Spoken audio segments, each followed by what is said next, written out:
Hi, good morning. Gagawa tayo ng traditional cookies ng mga Greeks. Ah, ito lang naman ang kakailanganin ko. Kailangan may sarili kang measurement at saka kailangan meron ka ding itong nagagamitin mo. Otherwise, hindi ako nakakagawa ng sweet na walang itong sigarya. Ito, flour. Ito yung galing sa orange, yung rind ng orange. Ito naman is clove powder as you can see. Orange juice, honey, that is honey, sugar, and canela. What is the Greek or English of canela? Nalimutan ko na. Soda, and of course, cognac. Metaxa, cognac. At saka oil. Yan. Ito ang mga ingredients. So let's go kung paano natin gagawin ito. Canela. Ano nga palang English mo? Canela ka. Cinnamon. Ko. Yan. Cinnamon, canela, cinnamon. Okay, let's go kung paano natin gagawin. Ayan, so umpisa na natin half kilo, half nga. Lalagay na natin. Di ba? Half. Ayan. Nilagay ko na. So lalagay natin sugar. 90 grams of sugar. Ayan. So close na natin.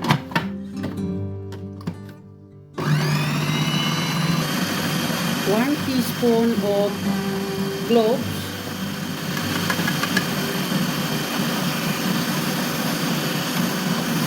1 teaspoon of canela. Ano ba yung canela kanina? Yung cinnamon powder, 1 soda, teaspoon of soda. Lahat na yan mix. Ito naman yung orange rind.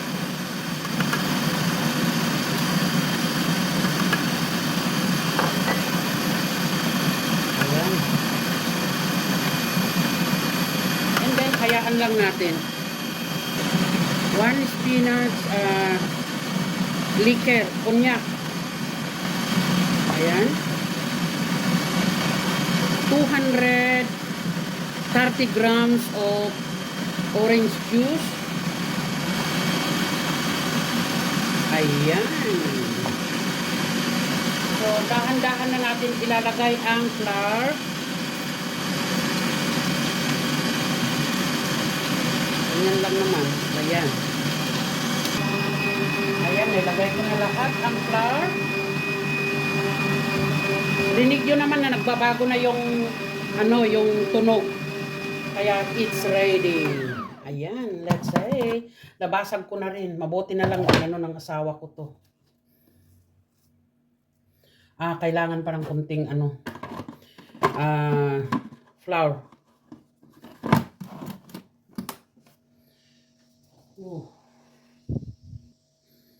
Ayan, ready na. Parang laruan lang to, Tignan nyo guys. Ang bigat,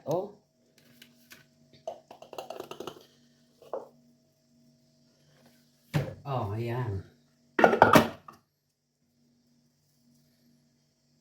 Ang paggawa ng cookies ay parang lang yan. Parang laruan. Hindi isang laruan. Ayan.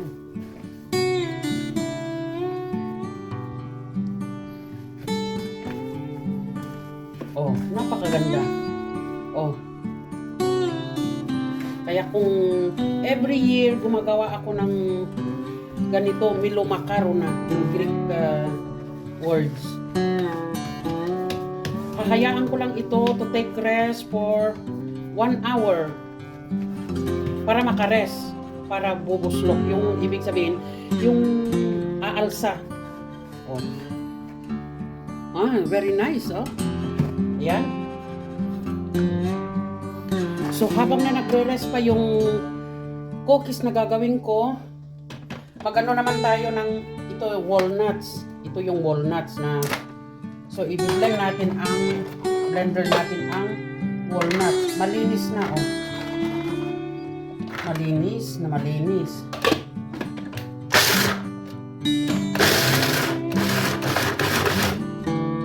Ayan. In 2 minutes oh. In 2 seconds. ang ganda. Ayan, kasi hindi kasya yung ito lang oh. Eh, alam nyo naman na pag gumagawa tayo, hindi natin titipirin ang ingredients para mas masarap. Kalas na. So, hindi na ako magagamit ng ano. Ganito lang ang paggagawa.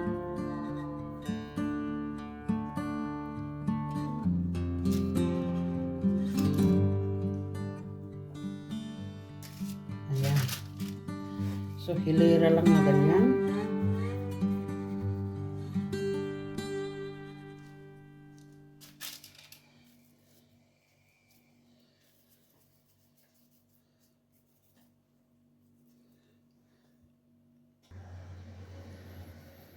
Ayan na guys, oh. Hilera lang ganyan, oh. Hinihilera.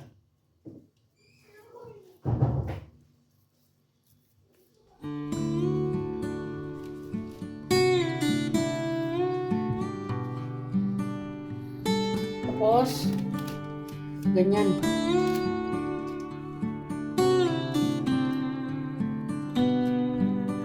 Bubutasan natin lahat.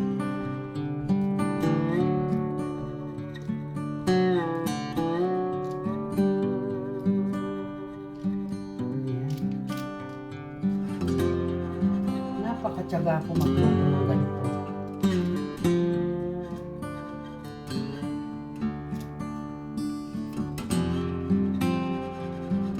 Ayan, ready to bake. Ay! Ayan, ready to bake na.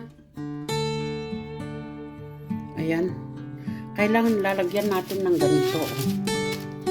Ayan, meron pa. So, gagawa ulit tayo. And then, one time na lalagay natin sa oven ng 200 degrees in 25 minutes lang.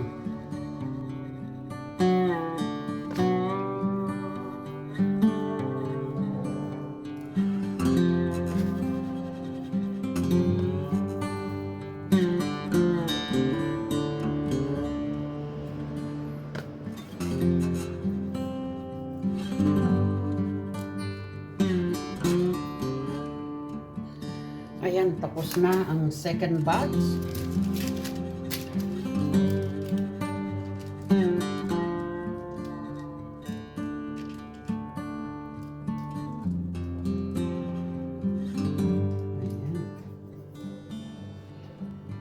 Ayan na guys, ayan na. Oh.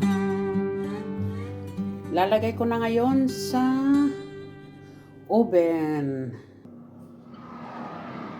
Ayan, ready na. Ayan, ready na.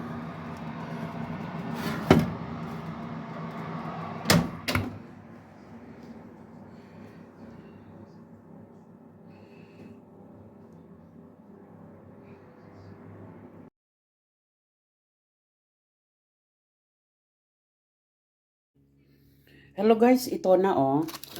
Luto na. Ngayon gagawa tayo ng pang-syrup natin.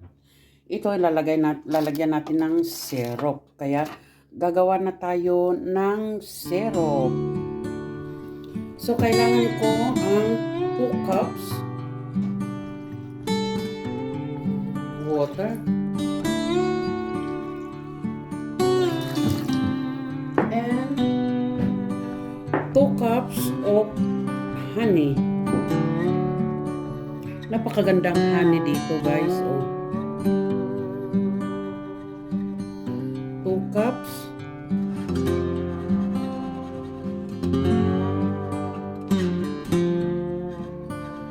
Ito ay ayan.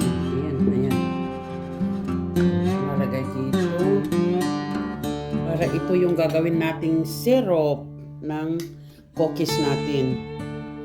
At saka 2 cups din na brown sugar ang ilalagay ko. Ayaw ko yung gumamit ng white. Ayan. Dahil marami naman, tama na lang muna yung 1 cup na sugar ang ilalagay ko. Total marami naman po.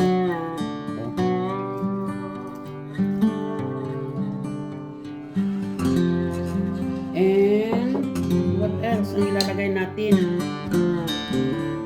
1 stick of cinnamon. Ayan. Papakuluan na natin. Ito hayaan lang natin na maging maluto yung sugar. Hayaan lang natin na ganyan. Maglalagay din tayo ng isang hiwang ganito yung from sa orange. Ayan, at hayaan lang natin na maluluto. Kumukulo na.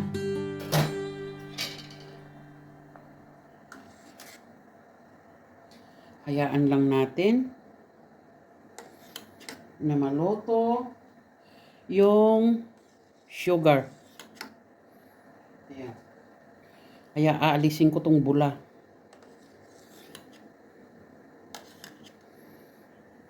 Ten minutes lang naman na na kukulo. Para mas maganda yung outcome ng syrup natin. Ayan. Ayan, ilalagay na natin. Ayan. At hayaan lang natin na mag-stay ng kahit 1 minute, ganon.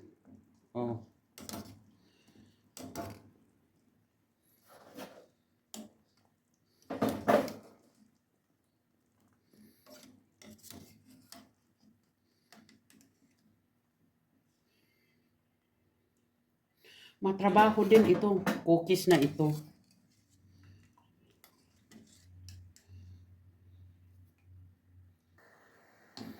Ayan guys, malapit na. Nahayaan ko lang na para ma-absorb niya yung syrup. So, hayaan natin na mag-stay dito ng kahit 1 minute, ganon. Ito ang procedure, ang paggagawa ng, they call this cookies is melomacarona.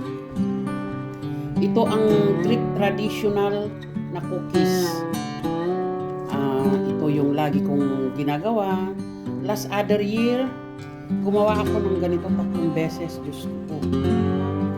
Kasi nga, binibigay ko, kagaya nito, itong ginawa kong ito, first time, ito, bibigyan ko ng hipag ko ng ilang piraso, siguro mga kasi 70 lang naman ito, 70 pieces. Magbibigay ako sa hipag ko 30, 20 or 30. Maya-maya to, pag naayos na to, yung asawa ko naman, pagdating niya, uupakan niya ng 3. Nasaan na? Saan ang hostisya ko na laging gumagawa ng ganito? Masakit lang sa sa katatayo ang gumawa ng ganito Kasi kanina pa, pati ilang oras na ako. Ginawa ko ito, tapos hinayaan ko na mag-rest ng 1 hour to 2 hours. And then, nagluto pa ako. After ng pagluluto, ayan, ginawa ko na. Pinorm ko na ito. After na may yuben, hayaan mo lang siya na ito yung ibig sabihin, hindi mo kasi pwedeng ilagay dito ang syrup na habang na mainit pa ito. Kaya hayaan mo ulit na matutuyo ito ng kahit 2 hours ulit. And then, saka mo lang ilalagay itong syrup. Ayan. Ayan, ready na. Tapos maglalagay tayo ng walnuts. Ganyan,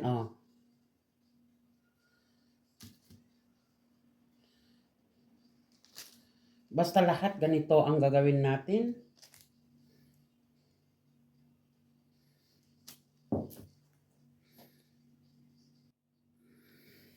Ay, nako, ayan.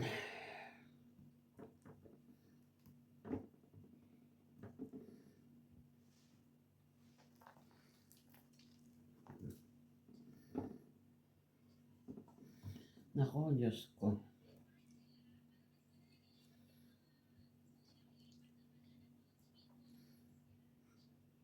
Basta yung mga iba, bibigay ko sa...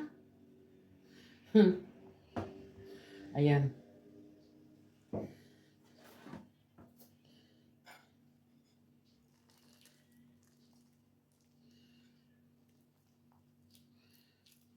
Ayan. So, ito ang Milomakarona in Greek words.